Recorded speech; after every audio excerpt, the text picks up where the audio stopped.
What's good, Zama? Welcome back to another Zahier reaction video. And today, before I even get to the video, this is a Monday. Have a good Monday to everybody out there. I hope you're having a blessed day. You know, it's damn near 7 o'clock right now out here, but I hope you had a good day today. You feel me? But right into the video. A father realizes his son is a murderer. Damn, I feel like that could be heartbreaking for any parent, for real, because your job as a parent is to make sure your child is steered into the right direction, of course. Like, you make sure that they're prepared for life. You know, I mean, not all parents are like that, unfortunately, but for the ones that really take pride in being a parent and care about their kids' well-being, you're supposed to steer them in the best direction possible. You're supposed to keep them away from anything that you feel that is negative and that could harm them. And you know, hey, like I just said before, not all parents think like that, but for the ones that do, shout out to y'all, man. We gotta stick together. We gotta stick together for these kids. But before we do get into this video, don't forget to leave a like, a comment, and subscribe. Also, go show love. So all the channels is going to be in my description box down below. Those same channels are going to be on my feature channels as well. So go show love, man, because it does not cost a single thing to show love. And with all that being said, we're going to get right into this video. So without further ado, let's get into the video. Cue the intro.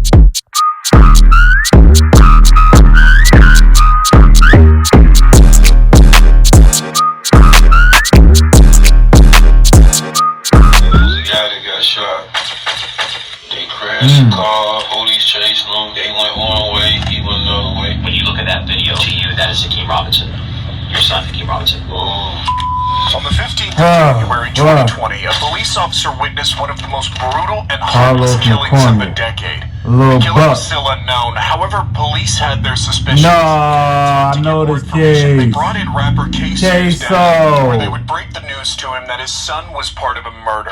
What followed is one of the most shocking and unexpected moments in interrogation history. Stories saying that killing they told us. Abdul Robinson Sr. was the leader of a violent gang in Jacksonville, Florida, and brought his sons along with him. One of these was Hakeem Robinson, better known as K-So, a rapper that had recently been fighting with another rapper online.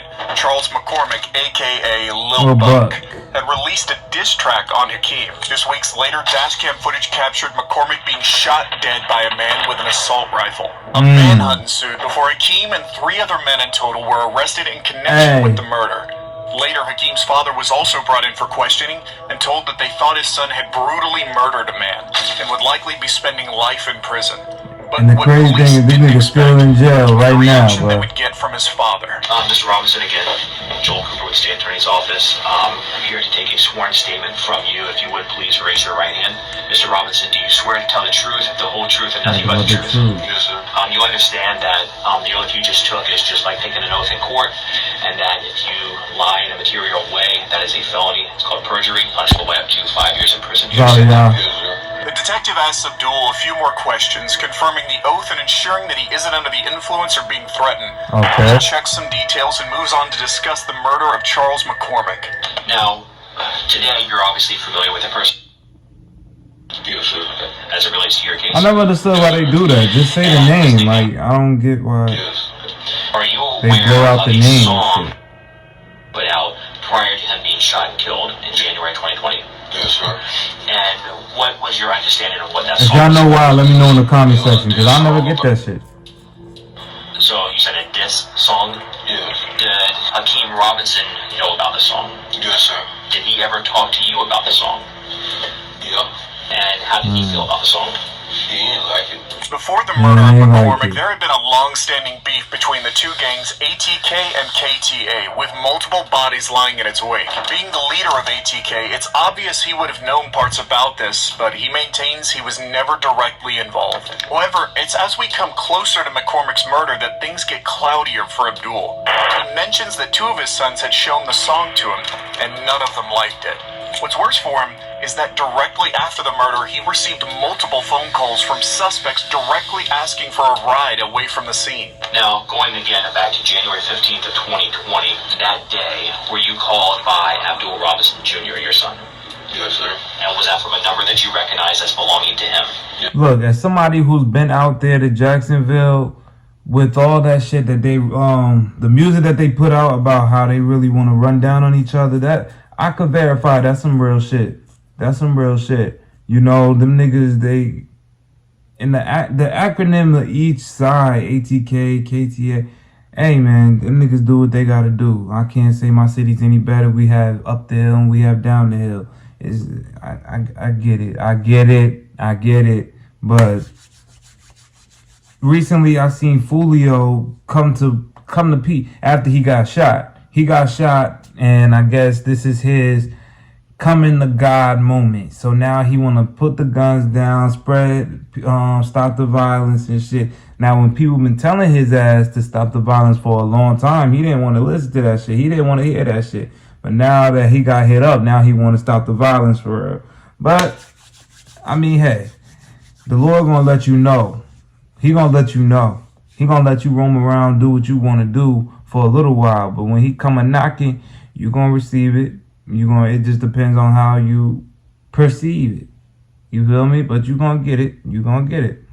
But hey man, with Queso, that nigga still up in there.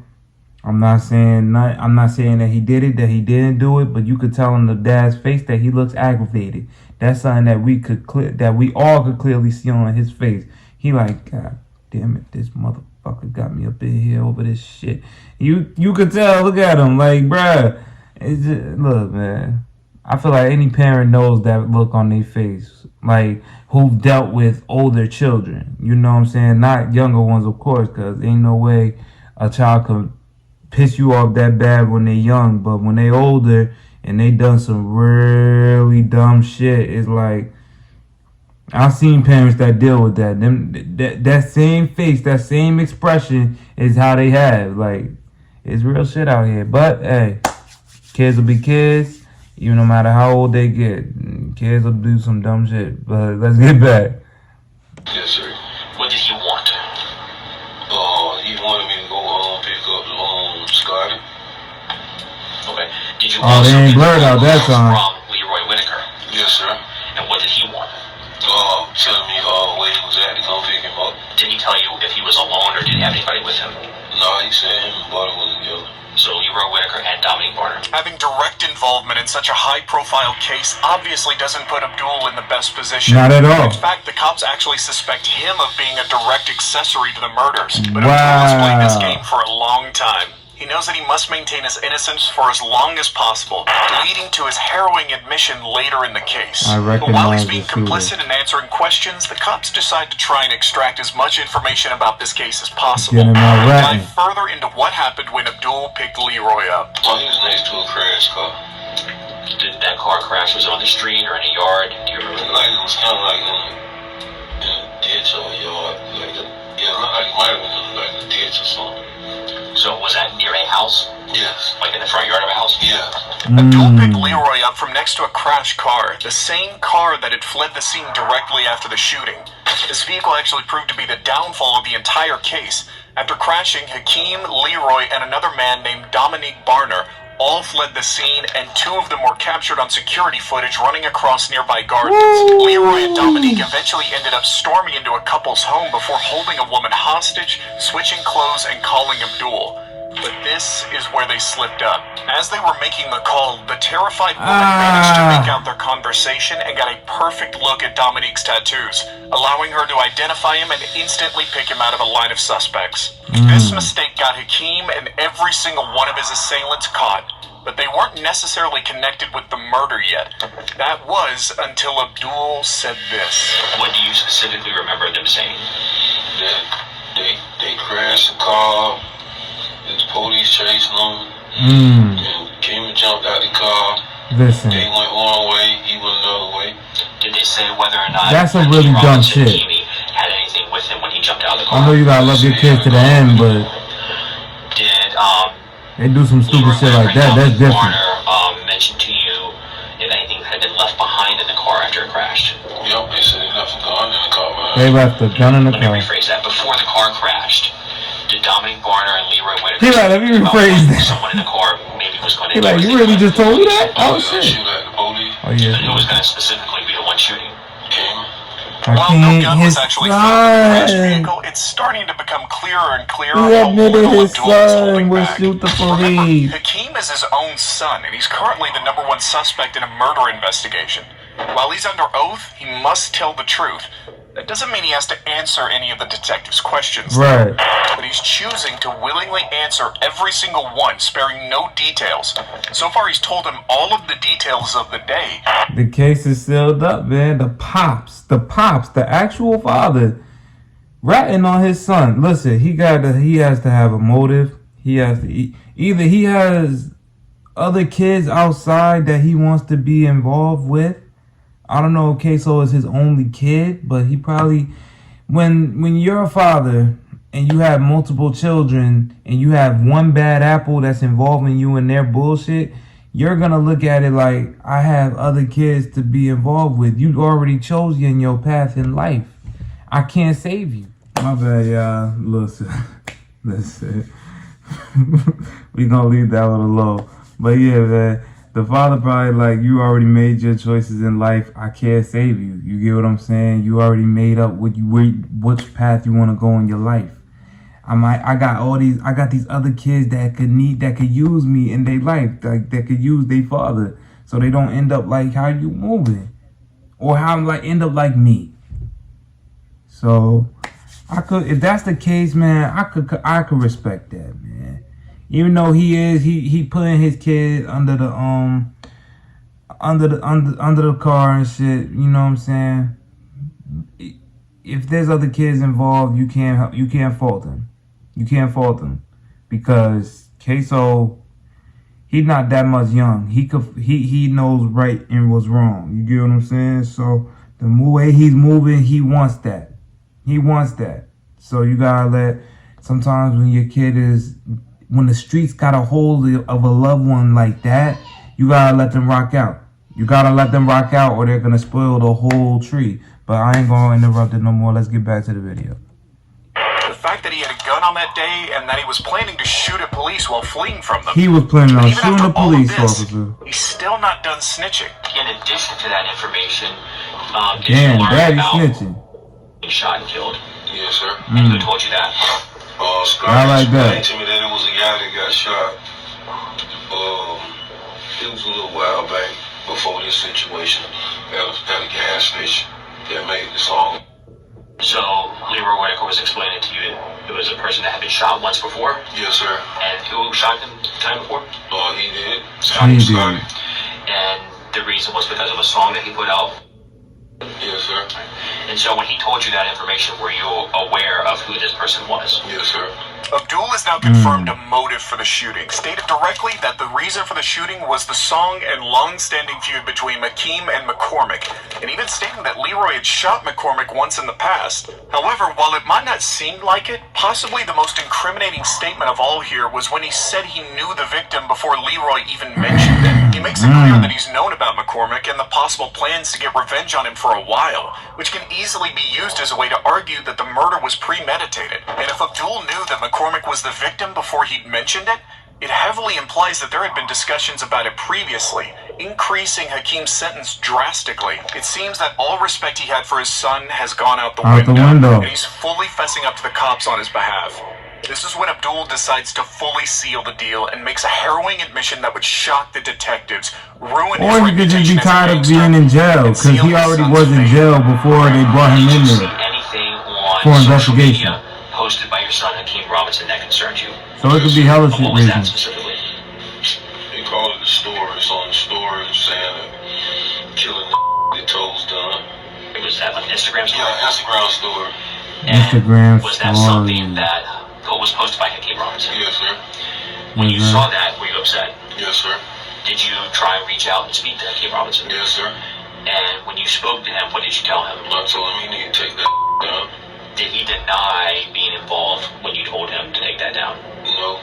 Now, as part of the discovery in this case, you've had an opportunity with your attorney to watch what I'll refer to as a dash cam video, a video that actually recorded the murder of Charles McCormick. Is that correct? Yes, sir.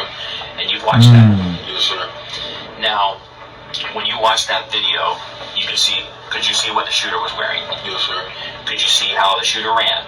Yes, sir. How the shooter Damn, he You said also yes see sir the on firearm everything. Yes, sir. Watched Damn. that video of the murder of Charles McCormick.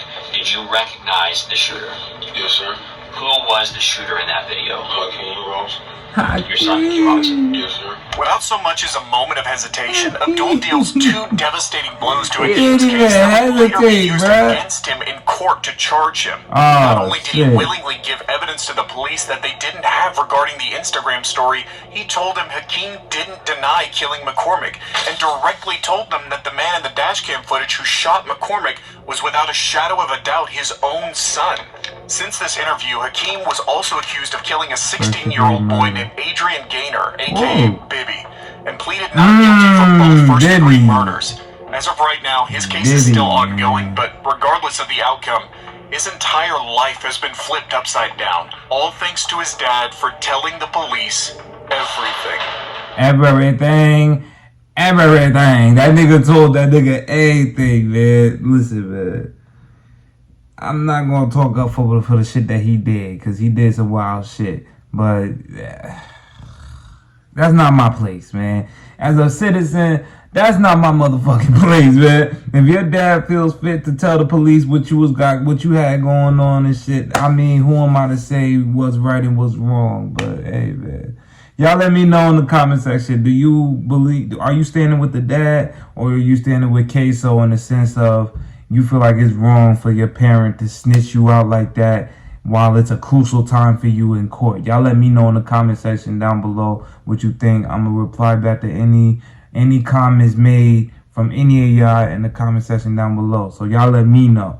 And also leave this video a like, comment, and subscribe. Alright, y'all, this is the end of that video, man. This was a father realizes his son is a murderer. Look, man.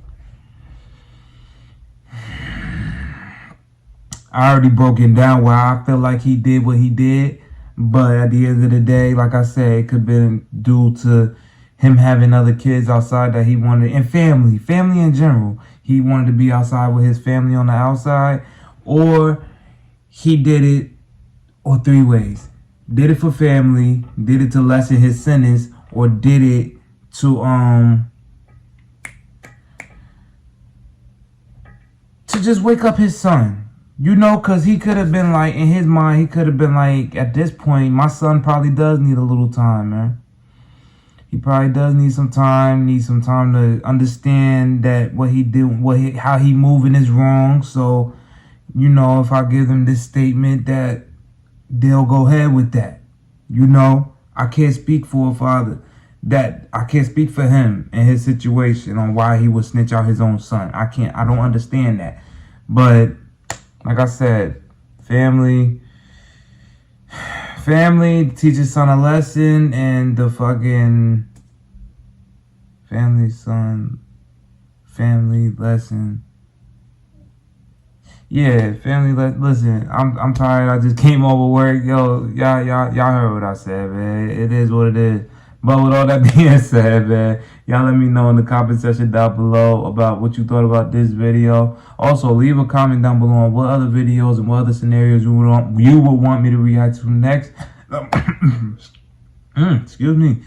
I'm always checking the comment section, so I'll get to any video that is requested of me, no problem. But with all that being said, don't forget to leave this video a like, a comment, subscribe. Also, go show love to all the channels that's going to be in my description box down below. Those same channels are going to be on my featured channels as well, on my actual YouTube channel. So go show love, man, because it does not cost a single thing to show love, man. With all that being said, I'm going to catch y'all in the next one. So be easy, be blessed, be highly favored, and stop ratting on your kids. And kids, stop doing bullshit to put your parents against the wall. You know what I'm saying? But until next time, I'm going to catch y'all next time. All right, peace.